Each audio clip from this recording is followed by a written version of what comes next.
हरे कृष्णा। ओम नमः शिवाय। कल हम कथा में बात कर रहे थे कि महादेव ध्यान में जाते हैं और ध्यान में जाने से पूर्व वो देवताओं को भी बहुत गुस्सा करते हैं, उन पर क्रोधित होते हैं कि आप लोग ऐसा उदाहरण दुनिया के समक्ष प्रस्तुत करेंगे तो समाज में भेदभाव कैसे खत्म होगा। जब आप देवताओं में ही ये सब चलेगा कि ये बड़ा है ये छोटा है, तो समाज का क्या होगा, दुनिया का क्या होगा, इस सृष्टि का क्या होगा। उनका मन बहुत खराब हो जाता है। उनको तो वो प्रस्थान करने के लिए बोल देते हैं, देवताओं को, ऋषियों को, लेकिन स्वयं ध्यान में चले जाते हैं और कह के जाते हैं अपने पुत्रों को कि तुम लोग मेरा ध्यान भंग नहीं होने दोगे, किसी को यहाँ नहीं आने दोगे। और तभी वहाँ पर परशुराम जी आते हैं। ये मैंने आपको बताया था कि किस प्रकार गणेश जी हाथ पकड़ लेते हैं उनका रोकने के लिए कि ऋषिवर रुकिए, सुनिए, और वो क्रोधित हो जाते हैं और कहते हैं कि मैं मानसरोवर स्नान करने जा रहा हूँ, मैं फिर वापस आऊँगा, और अगर मेरे वापस आने पर भी तुमने रोका तो उसका परिणाम बुरा होगा। अब वो स्नान करके जब वापस आते हैं, फिर जाने लगते हैं, गणेश जी फिर कहते हैं कि देखिए, मैं आपसे क्षमा मांगता हूँ क्योंकि मैं आपको जानता नहीं था, इसीलिए मैंने आपको इस तरीके से बात करी, पर अब मैं आपके बारे में सब कुछ जान चुका हूँ। आप मेरा प्रणाम स्वीकार कीजिए और मुझे क्षमा कीजिए। परशुराम जी भी कह देते हैं कि ठीक है, तुम बालक हो इसलिए मैं तुम्हें क्षमा कर रहा हूँ, अब मेरे मार्ग से हट जाओ, मुझे महादेव से मिलना है। गणेश जी फिर कह देते हैं किंतु ऋषिवर, महादेव की ही तो ये आज्ञा है कि किसी को उनसे ना मिलने दिया जाए। अब फिर जब गणेश जी रोकते हैं तो परशुराम जी क्रोधित हो जाते हैं और जोर से चिल्लाते हैं, बालक, मैंने कहा था ना कि मुझे रोकने की चेष्टा मत करना क्योंकि इसका परिणाम बुरा होगा। गणेश जी बोलते हैं कि मैं परिणाम के लिए तैयार हूँ ऋषिवर, किंतु मैं अपने पिताजी की आज्ञा का पालन अवश्य करूँगा। आप मेरे साथ जो करना चाहते हैं आप कीजिए, परंतु मैंने अपने पिताजी को वचन दिया है कि मैं आपसे किसी को नहीं मिलने दूंगा जब तक आप नहीं कहेंगे, तो मैं आपको मिलने नहीं दे सकता, चाहे आप मेरे प्राण ले लीजिए। और आप इतना तो आप भी जानते होंगे कि वचन मेरे लिए बहुत ज़्यादा मायने रखता है। पहले भी वचन निभाने के लिए मैंने अपने पिताजी को भी रोक लिया था, उन्हें माताजी से मिलने नहीं दिया था। तो आप समझ सकते हैं कि मैं अपना वचन नहीं तोड़ूंगा और मैं पिताजी को वचन दे चुका हूँ। परशुराम जी कहते हैं वचन तो तुम्हें तोड़ना ही पड़ेगा, वो तो तुम्हें तोड़ना पड़ेगा, वो तुम्हारी इच्छा है कि तुम स्वेच्छा से तोड़ो या फिर मैं तुमसे ज़बरदस्ती तोड़वाऊँ। कार्तिकेय कहते हैं नहीं ऋषिवर, क्रोधित मत होइए, मेरा अनुज आपका अपमान नहीं कर रहा है, मैं आपसे विनती करता हूँ कि आप क्रोधित ना होइए, क्योंकि हमारे पिताजी की आज्ञा है कि उनसे किसी को ना मिलने दिया जाए। परशुराम जी को इतना क्रोध आता है, वो कहते हैं इस बालक को इसकी उद्दंडता का दंड तो अवश्य मिलेगा, मृत्यु के लिए तैयार हो जाओ तुम बालक। और ये कह के वो अपना परशु उठा लेते हैं। कार्तिकेय जो होता है वो अपने शस्त्र से रोकते हैं, कहते हैं कि आप रुक जाइए। गणेश जी कहते हैं रुकिए भैया, हल युद्ध में नहीं है, अगर ये अपना शस्त्र उठा रहे हैं आप भी शस्त्र उठा लेंगे तो युद्ध हो जाएगा, आप रुक जाइए।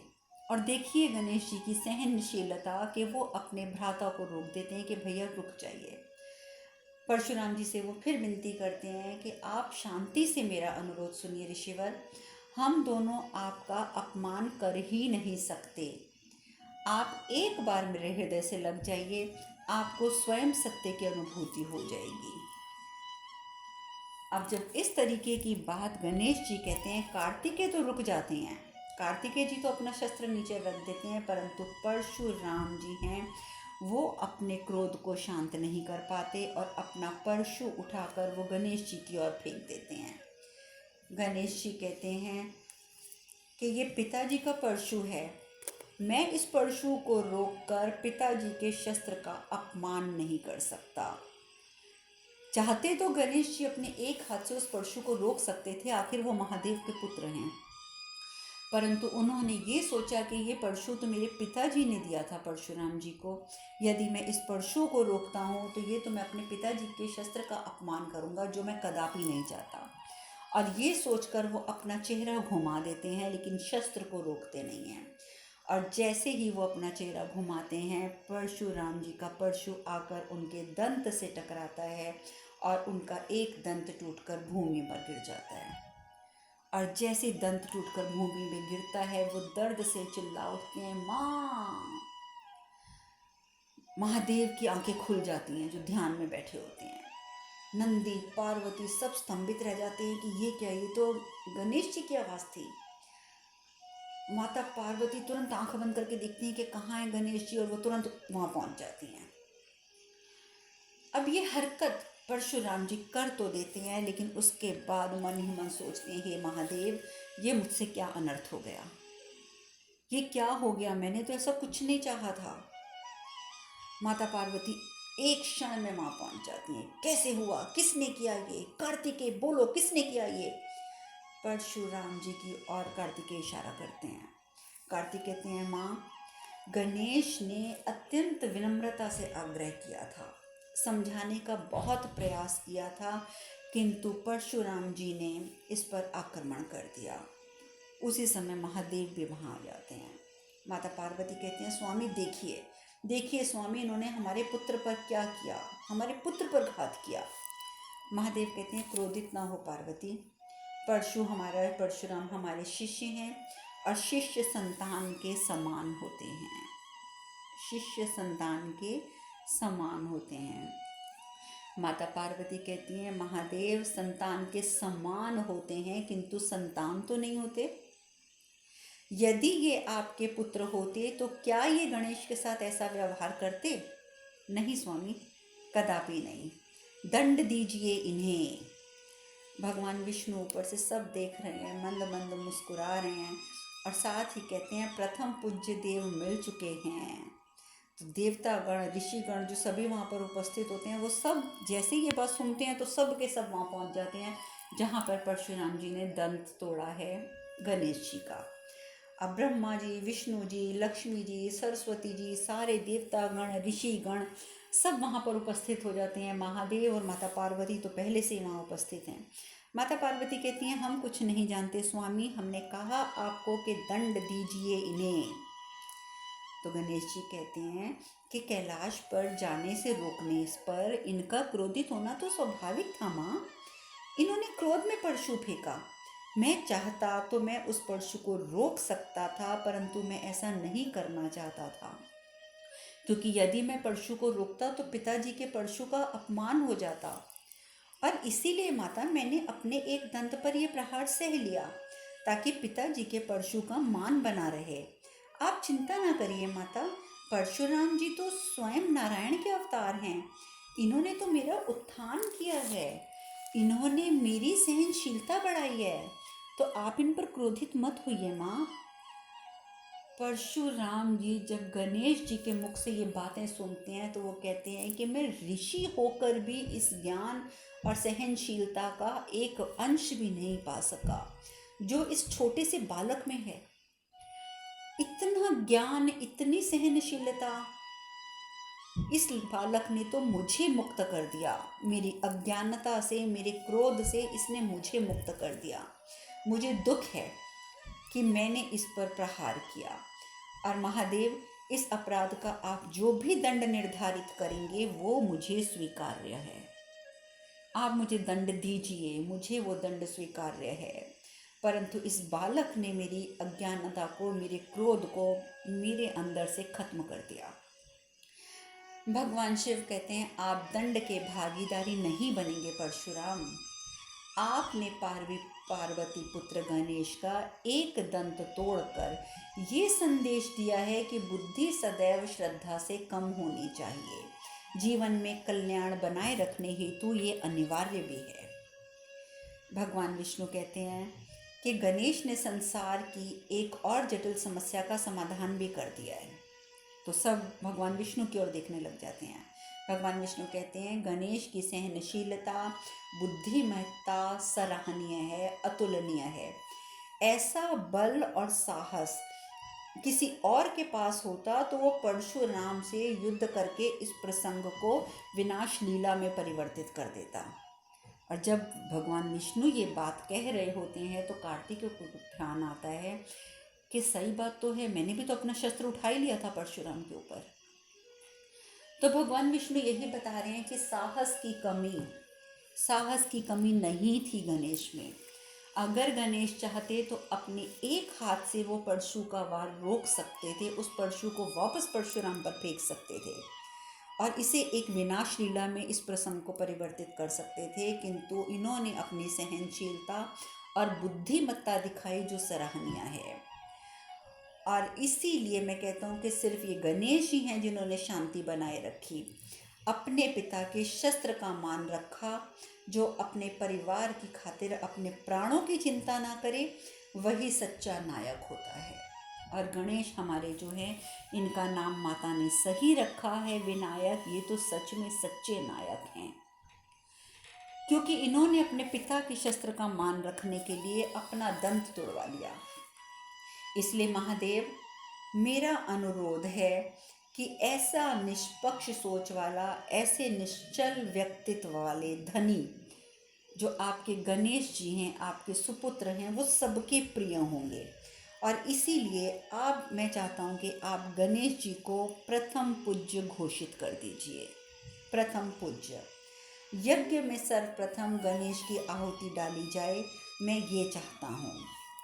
सब प्रसन्न हो जाते हैं कि बात तो ठीक है कि इतना साहस होते हुए भी कितनी सहनशीलता रखना, शांति बनाए रखना, ये गणेश का ही कार्य था। सब प्रसन्न होते हैं, किंतु दो व्यक्ति प्रसन्न नहीं होते, एक इंद्रदेव और दूसरा कार्तिकेय। भगवान शिव कहते हैं, जब भगवान विष्णु की ये बात सुनते हैं तो भगवान शिव सबसे पूछते हैं, क्या आप सभी नारायण के इस प्रस्ताव को सहमति प्रदान करते हैं? क्या आप सहमत हैं कि गणेश को प्रथम पूज्य घोषित किया जाए?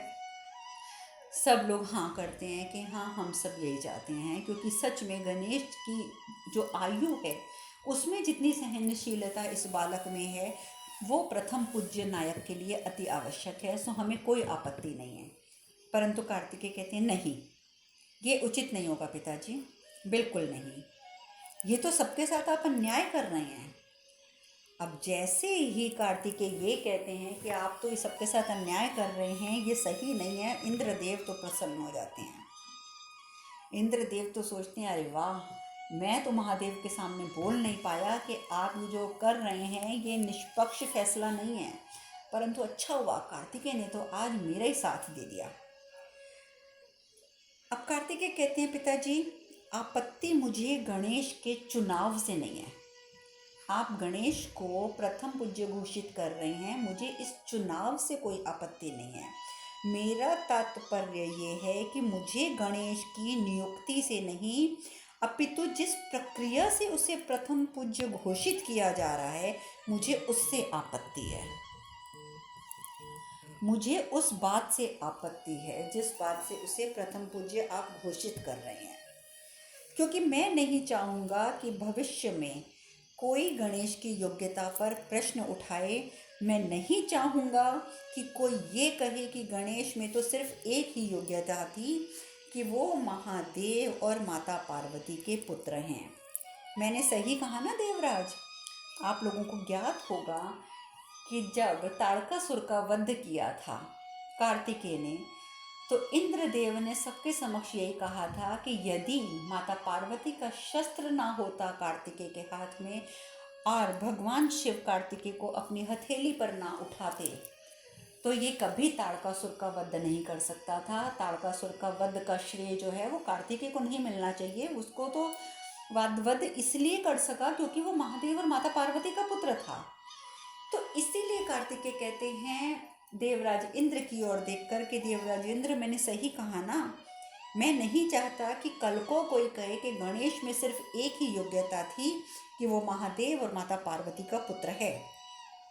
मैं नहीं चाहता कि गणेश की कोई आलोचना हो, और इसके लिए ये अनिवार्य है कि गणेश को अपनी योग्यता सिद्ध करनी चाहिए। अपनी योग्यता सिद्ध करनी चाहिए, अन्यथा गणेश को भी वही सब सुनना पड़ेगा जो मुझे सुनना पड़ा। और इंद्र की ओर देखकर कहते हैं कि गणेश को समर्थन तो बहुत लोग करते हैं, परंतु कुछ ऐसे भी हैं जो स्वयं को गणेश के से ज़्यादा योग्य समझते हैं। और साथ ही वो इशारा करते हैं इंद्रदेव की ओर, क्योंकि उन्हें पता है कि इंद्रदेव जो हैं वो स्वयं को गणेश से ज़्यादा योग्य समझते हैं। लेकिन अब इस बात को कोई गलत ना समझ ले तो कार्तिक के साथ ही ये भी कह देते हैं, निसंदेह उसमें से एक मैं भी हूँ। और ये स्वाभाविक भी है, क्योंकि मैं भी गणेश की विशेषता से अनभिज्ञ हूँ, क्योंकि इसका दुष्प्रभाव हम भाइयों के संबंध पर पड़ेगा। सो इसलिए मैं चाहता हूँ कि गणेश अपनी योग्यता प्रकट करें, सिद्ध करें कि उनमें कितनी योग्यता है। गणेश जी भी ये सब कुछ सुन रहे हैं। गणेश जी कहते हैं कि भैया सत्य कह रहे हैं, बिल्कुल सत्य कह रहे हैं, और वैसे भी मैं सबसे छोटा हूँ, तो मैं प्रथम पूज्य कैसे बन सकता हूँ। भगवान विष्णु कहते हैं, प्रथम पूज्य होने के लिए आयु महत्व नहीं रखती गणेश। मुझे लगा कि सभी तुम्हें विरोध स्वीकार कर लेंगे, मैंने तो इसलिए सुझाव रखा था। कार्तिकेय कहते हैं, देखिए नारायण, ना तो मैं गणेश का शत्रु हूँ ना ही विरोधी हूँ, सिर्फ न्याय का इच्छुक हूँ। जो सबसे योग्य है उसे मैं प्रथम पूज्य के रूप में देखना चाहता हूँ, और मुझे प्रसन्नता होगी यदि इस प्रतियोगिता में आप अगर कोई प्रतियोगिता निर्धारित करते हैं या आप किसी भी प्रकार से चुनाव करते हैं, तो मुझे प्रसन्नता होगी कि आप लोग मेरे अनुज का चुनाव करें। गणेश अपनी योग्यता सिद्ध करके अगर प्रथम पूज्य बनते हैं तो सबसे ज़्यादा प्रसन्नता अगर किसी को होगी तो वो मैं होऊंगा, क्योंकि वो मेरा अनुज है। नारद मुनि कहते हैं, प्रभु बहुत बहस हो गई, महादेव अब आपकी मध्यस्थता अनिवार्य हो गई है, अब आप बताइए कि क्या करना जाए। महादेव कहते हैं कि देवताओं में प्रतिस्पर्धा शोभा नहीं देती, कि देवता प्रतिस्पर्धा करें ये बात शोभनीय नहीं होती, विशेषकर जब त्रिदेव किसी निर्णय पर सहमत हों। क्योंकि महादेव जानते हैं कि ब्रह्मा जी, विष्णु जी और महादेव स्वयं, इन तीनों का ये निर्णय था कि गणेश को प्रथम पूज्य घोषित किया जाए। इसीलिए महादेव कहते हैं कि जब त्रिदेव का ये निर्णय था तो ये चीज़ तो बिल्कुल भी शोभा नहीं देती कि देवता उससे सहमत ना हो, किंतु ये स्थिति ऐसी है कि प्रतिस्पर्धा ही इसका एकमात्र समाधान है। इसीलिए मैं तुम्हारे विचारों से सहमत हूँ कार्तिकेय। अब आप सब तैयार हो जाइए, जो अपनी सर्वश्रेष्ठता सिद्ध करेगा वही प्रथम पूज्य बनेगा।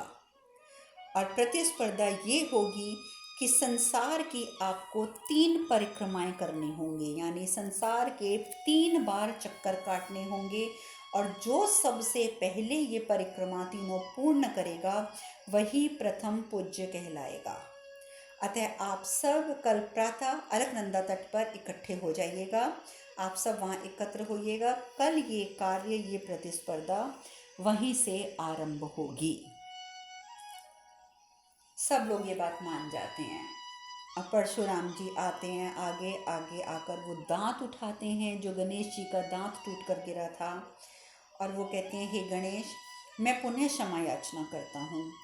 मैं क्षतिपूर्ति तो नहीं कर सकता क्योंकि आपका दंत टूट चुका है, परंतु मैं आपको आशीर्वाद देता हूँ कि इस टूटे हुए दंत से भविष्य में एक ऐसा महान ग्रंथ लिखा जाएगा, एक ऐसे महान ग्रंथ की रचना होगी कि वो ग्रंथ संसार को तत्व ज्ञान की प्राप्ति कराएगा, और वो संसार का अनंत काल तक मार्गदर्शन करेगा।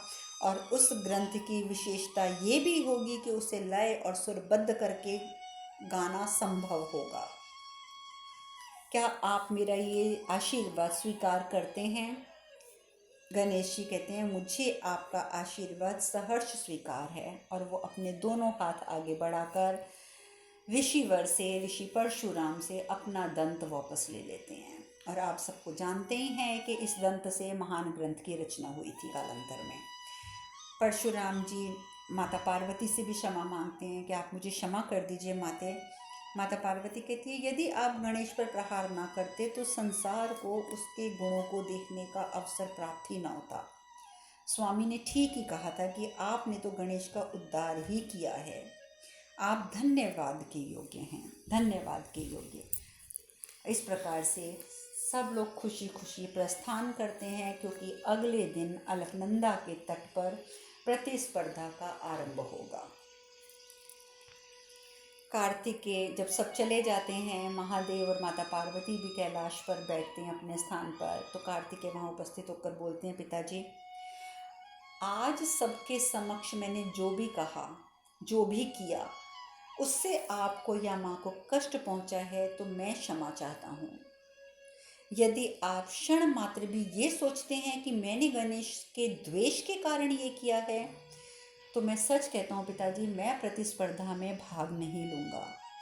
मैं द्वेष के कारण अपने भाई से कोई प्रतिस्पर्धा नहीं चाहता। तो गणेश जी कहते हैं, पिताजी अगर भैया भाग नहीं लेंगे तो मैं भी इस प्रतिस्पर्धा में भाग नहीं लूँगा। भगवान शिव कहते हैं, कार्तिकेय तुमने जो किया वो उचित और न्याय सम्मत था, किंतु गणेश यदि तुम अब इस प्रतिस्पर्धा में पीछे हटोगे तो तुम्हें अपने कर्मों से पीछे हटने के बराबर सामना करना होगा। प्रतिस्पर्धा से में पीछे हट जाने का अर्थ होगा अपने कर्मों से पीछे हटना। अब तुम सोच लो। तो गणेश जी कहते हैं, किंतु अपने बड़े भैया के साथ प्रतिस्पर्धा में कैसे करूँगा? मेरी कोई इच्छा नहीं है। मैं चाहता हूँ कि कार्तिक भैया जो हैं वो प्रतिस्पर्धा में भाग लें और वो विजयी हों, और उनकी विजय जो है वो मेरी विजय है। मुझे सबसे ज़्यादा प्रसन्नता होगी।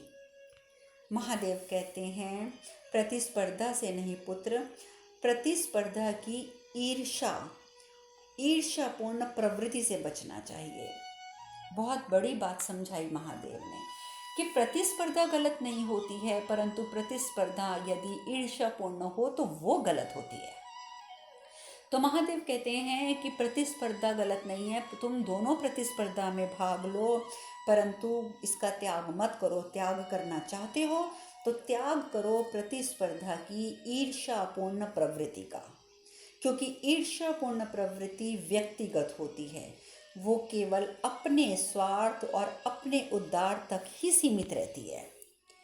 ईर्ष्या ही वो विष है जो व्यक्ति के हृदय से ये बात व्यक्ति के हृदय में बिठा देती है कि वो हारना चाहता ही नहीं है, और उसके अंदर ना हारने की एक महत्वाकांक्षा जो है वो जन्म ले लेती है, और जीतने की विवशता से ग्रसित होकर मनुष्य धर्म अधर्म, न्याय अन्याय, उचित अनुचित, इन सब का ज्ञान भूल जाता है। सबका ज्ञान भूल जाता है, क्योंकि उसकी एकमात्र महत्वाकांक्षा रह जाती है, तो वो ये रह जाती है, किसी भी प्रकार से मैं हारूं नहीं, मुझे जीत आवश्यक है। और जब ये ईर्ष्या के कारण जब ये बात मन के अंदर बैठ जाती है, तो फिर मनुष्य धर्म अधर्म कुछ नहीं देखता, फिर तो वो किसी भी राह पर चलने के लिए तत्पर रहता है, बस वो जीत चाहता है, सिर्फ जीत। संवेदना, करुणा, ये सब भूल जाता है इंसान, क्योंकि उसके मन मस्तिष्क में अगर एक बात छा जाती है तो वो छा जाती है, बस मेरी जीत मेरी जीत मेरी जीत। भगवान शिव कहते हैं, उसे स्मरण रहता है तो केवल जीतना, भले ही छल कपट के माध्यम से ही क्यों ना हो, छल कपट के माध्यम से ही क्यों ना वो जीत प्राप्त हो, वो सिर्फ जीतना चाहता है, वो और कुछ नहीं चाहता। तो पुत्रों, स्पर्धा से नहीं बचना है तो ईर्ष्या की भावना से बचो। अब आगे महादेव अपने पुत्रों को और क्या समझाते हैं, ये चर्चा हम कल करेंगे। आज हम कथा में यहीं विश्राम लेते हैं। हरे कृष्ण कृष्ण कृष्ण हरे हरे, हरे राम राम राम हरे हरे। आप सब खुश रहें, सुखी रहें, स्वस्थ रहें। हरे कृष्णा। ओम नमः शिवाय, ओम नमः शिवाय, ओम नमः शिवाय।